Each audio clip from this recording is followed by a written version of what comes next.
Hi, this is Scott Garibay, and today we're going to talk about how, if it is possible for Dungeons & Dragons to be the top game product in the world, okay? So right now, the problem that the Dungeons & Dragons community faces is that it is in last place, okay? So Dungeons & Dragons is behind dozens of board games, it is behind dozens of video games, and it is behind many I would say every professional sport, right? So that's problem number one. Problem number two is the Dungeons & Dragons community right now at macro scale, at the macro level, doesn't care. 51% or more of the players are very comfortable with their game being behind board games, being for scale, prominence, and profit. They're very comfortable with their game being behind board games, video games, and professional sports. I'm not comfortable with that at all. I don't think there should be a single board game, video game, or professional sport in the world that has more scale, prominence, or profit than Dungeons & Dragons, okay? So is it possible for us to get there? Is it possible for us to create a new market where Dungeons & Dragons is 3 times larger than the NFL, okay? Where Dungeons & Dragons is 3 times larger than the NFL. And then those industries I just talked about are reshaped in the following way. So that the tabletop role-playing game tabletop role-playing game industry with Dungeons & Dragons as its crown is the largest gaming industry in the world, with video games, board games, and professional sports behind it.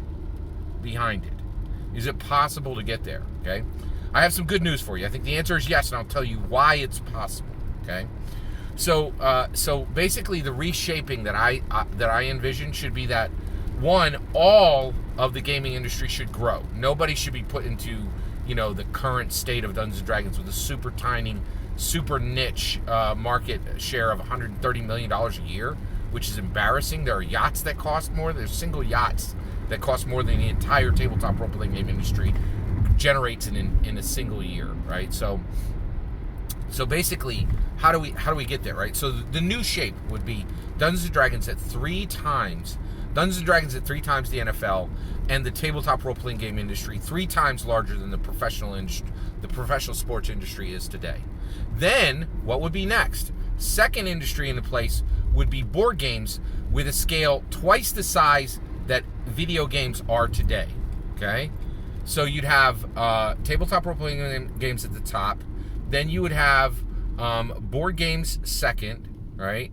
And then you would have professional sports in third, with a size that is similar to the board game industry today, times 2, okay? Which is about $2 billion. But the entire sports industry, in my opinion, probably be $2 to $10 billion would be appropriate size for it, right? And then the last one would be the video games, which would be like $500 million a year. I would love to see the entire video game industry be 3 times richer than the tabletop role-playing game industry is today. Okay, I think that's the actual shape the world should have when it comes to games. Now, can we get there? Right?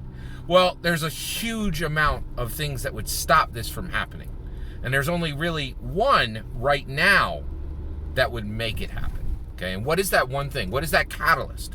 What is the catalyst that could reshape every single gaming industry on the planet, right, and put the numbers where they should be? Well, here you go. It's the Dungeons & Dragons community itself. The Dungeons & Dragons community is both the solution and the problem, right? The problem is that it doesn't care right now. It doesn't care right now that it's in last place, and we need to change that. We need to get 51% or more of all Dungeons & Dragons players and all Dungeons & Dragons dungeon masters to care deeply that they're in last, and say no longer, right? We're going to be first. We're going to grow every industry, right? Every industry be larger than every gaming industry, video, board, tabletop role-playing game, sports. Every industry will be larger than it is now, but the order will be completely remapped so that TTRPGs are first, board games are second, sports are third, and video games are last. By the way, it's a video on itself, but they are ordered in that specific order because of their value to society, right? I think that tabletop role-playing games are far more valuable to society than sports or video games or board games, right? And then I think board games are far more valuable to society than sports or video games. And the other thing is, like, I can hear you. Wait, and then I do think sports are more valuable to society than video games. And video games are the least valuable to society, right? And I can hear you're like, well, Scott, get the, yeah, we love all these industries. They should all be equal. They ain't going to be equal. That ain't the way the world works. They're not equal now. And the only thing that's wrong is the order they're in, right? And Dungeons & Dragons community can reshape that, right? So how do we get there? What's the catalyst that makes it so that we can get there? Well, boy, oh boy, right? If you're going to take an industry that's in last and put it in first place, right?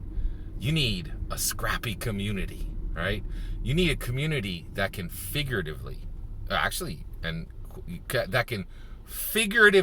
slay dragons. And that's what they are. The board game industry, the professional sports industry, and the video game industry are the dragons that need to be slain by the D&D community. Right?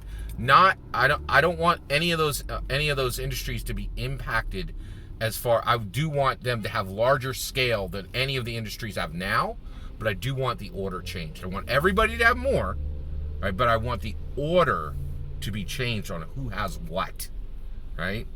And that is going to be incredibly difficult. There are going to be just incredibly challenging, really difficult tasks that have to be completed, right, in order to do that. And that's dragon slaying. And boy, oh boy, if there is a community in the world, right, that understands the position of being underrated, undervalued, underestimated, and being in last place and being able to overcome, how does a knight slay a dragon? How does a 6-foot person with a sword, a helmet, and a shield slay a creature that's 60 feet tall with fangs with fangs and claws as long as a sword, right? With a breath weapon and with a tail attack? How does a knight slay a dragon, right?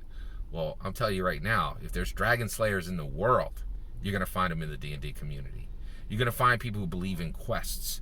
You're going to find people in the D&D community who believe that the difficult can become possible, that the impossible can be made to be possible, that the world can be reshaped into a better reality that helps more people, right? Because right now, the world we're in, just like think of hockey. Perfect example, hockey. Look at that game. Look at the amount of resources that are expended on that game. Far more than Dungeons & Dragons, right? I'll bet there's more money spent on hockey helmets than the entire industry of tabletop role-playing games. And I'll tell you right now, I say it without a second's hesitancy. The world shouldn't be shaped this way, right? Like, hockey should be far behind America's greatest invention since 1974, right? And if there is a community who can believe in the impossible, who can believe that an incredibly challenging, world-reshaping quest can be accomplished, you're going to find those people in the D&D community. You're going to find them with diversity. You're going to find them with across the spectrum of who people are, across every attribute that a person can have, right? And I really think that's the catalyst that makes this quite possible, right? It's starting here, right here on this channel. I am saying that this world needs to be reshaped and that all of the game industries need to be put into a new order with tabletop role-playing games on top, right? Board games second, professional sports third, and definitely video games last, right? Based on their importance to society and their ability to bring benefits to the American people. By the way, this is all American. The international community, I think it always from the tabletop role-playing game community, it starts in America, and then the international community does what we do 20 years later, right? If that breaks and we get a new model, I'm more than willing to see it and hear it, and I'd love to see that. We're not there right now, right? The international community, if you look at Modifius, they're doing what we did 20 years ago, right? Like, there's no two ways about it, right? So, yeah, that's my take. I definitely think it's possible. The catalyst is the fact that you will find Dragon Slayers. You will find people who are ready to sign up, willing, able, capable of of completing incredibly difficult quests. Well, that's my opinion. What do you think? Do you think this is possible, that we can reshape the world into this better image? I'd love to hear your thoughts. Let me know in the comments below. Please consider liking and subscribing, and have a wonderful millennium.